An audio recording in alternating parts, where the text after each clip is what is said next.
എല്ലാം പ്രിയപ്പെട്ട കൂട്ടുകാർക്കും ഏറ്റവും പുതിയ വീഡിയോയിലേക്ക് സ്വാഗതം. +2 കുട്ടികളെ സംബന്ധിച്ച് വളരെ പ്രധാനപ്പെട്ട കാര്യമാണ് ഈ വീഡിയോയിലൂടെ നിങ്ങളുമായി പങ്കുവയ്ക്കാൻ പോകുന്നത്. വീഡിയോയിലേക്ക് പോകുന്നതിന് മുൻപ് ഇതുപോലെയുള്ള അപ്ഡേറ്റുകളും അറിയിപ്പുകളും യഥാസമയം നിങ്ങളുടെ ഫോണുകളിലേക്ക് ലഭിക്കുവാൻ ഇപ്പോൾ തന്നെ ചാനൽ സബ്സ്ക്രൈബ് ചെയ്ത് കൂടിയുള്ള ബെല്ലൈക്കണിൽ ഓൾ ഓപ്ഷൻ എനേബിൾ ചെയ്ത് വച്ചേക്കുക. അപ്പോൾ നമുക്ക് നേരെ വീഡിയോയിലേക്ക് പോകാം. ഈ വർഷത്തെ +2 കുട്ടികളെ സംബന്ധിച്ച് ഇനി വരാൻ പോകുന്ന പരീക്ഷ മാത്തമാറ്റിക്സ് പരീക്ഷയാണ്. മാത്സ് പരീക്ഷയ്ക്ക് മുന്നോടിയായി പഠിക്കുമ്പോൾ നല്ല രീതിയിൽ ശ്രദ്ധിക്കണം എന്ന് പറയുവാൻ കാരണം ഈ കഴിഞ്ഞ ക്രിസ്മസ് മാത്സ് പരീക്ഷ വിദ്യാർത്ഥികളെ സംബന്ധിച്ച് വളരെ പാടായിരുന്നു. കാരണം പരീക്ഷയിൽ ചില ചോദ്യങ്ങൾ സാധാരണ ചോദിക്കുന്നതിൽ അപ്പുറം വേറൊരു പാറ്റേണിൽ തന്നെ ചോദിച്ചിട്ടുണ്ട്. ക്രിസ്മസ് പരീക്ഷയ്ക്ക് അങ്ങനെ ചോദിച്ചത് കൊണ്ട് തന്നെ ഇനി വരാൻ പോകുന്ന പബ്ലിക് പരീക്ഷയിലും അങ്ങനെ ചോദിക്കുവാൻ നല്ല സാധ്യതയുണ്ട്.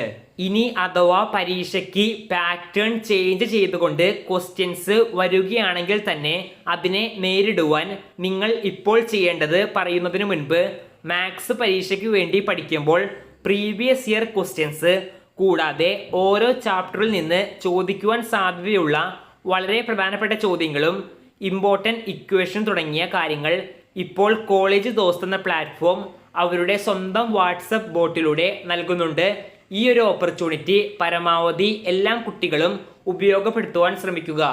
വാട്സപ്പ് ബോട്ടിൻ്റെ ലിങ്ക് വീഡിയോയുടെ താഴെ ഡിസ്ക്രിപ്ഷൻ ബോക്സിലും കമൻറ്റ് ബോക്സിലും നൽകിയിട്ടുണ്ട്.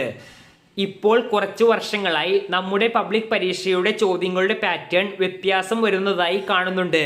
അതുകൊണ്ട് തന്നെ നിങ്ങൾ പരീക്ഷയ്ക്ക് വേണ്ടി പഠിക്കുമ്പോൾ വെറുതെ ഇക്വേഷൻസ് തുടങ്ങിയ കാര്യങ്ങൾ മനഃപ്പാഠമാക്കാതെ കൺസെപ്റ്റ് അറിഞ്ഞ് പഠിക്കുവാൻ ശ്രമിക്കുക. അങ്ങനെ ചെയ്താൽ മാത്രമേ ഇപ്പോൾ വരുന്ന ചോദ്യങ്ങൾ നല്ല രീതിയിൽ അറ്റൻഡ് ചെയ്തുകൊണ്ട് നല്ല മാർക്കുകളിലേക്ക് എത്തുവാൻ തന്നെ സാധിക്കുകയുള്ളൂ. പ്രീവിയസ് ഇയർ ക്വസ്റ്റ്യൻസ് മാത്രം പഠിച്ചിട്ട് പോയാൽ 80% മാർക്കുകളിലേക്ക് എത്തുവാൻ സാധിക്കുമെങ്കിലും അതിന് മുകളിലേക്ക് പോകണമെങ്കിൽ നിങ്ങൾ നല്ല രീതിയിൽ തന്നെ എല്ലാ കോൺസെപ്റ്റുകളും മനസ്സിലാക്കി തന്നെ പഠിക്കണം. അതുമാത്രമല്ല മാത്സ് ആയതുകൊണ്ട് തന്നെ ഓരോ ഇക്വേഷൻസും പഠിക്കുമ്പോഴും അതിന് അനുബന്ധമായ പ്രോബ്ലംസും എഴുതി തന്നെ സോൾവ് ചെയ്യുവാൻ ശ്രമിക്കുക.